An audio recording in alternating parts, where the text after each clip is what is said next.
Today I have a good news. The air conditioner is finally fixed.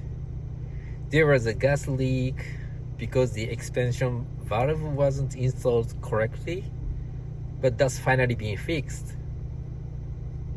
There used to be an unusual noise coming from the engine component from time to time, but it hasn't happened recently.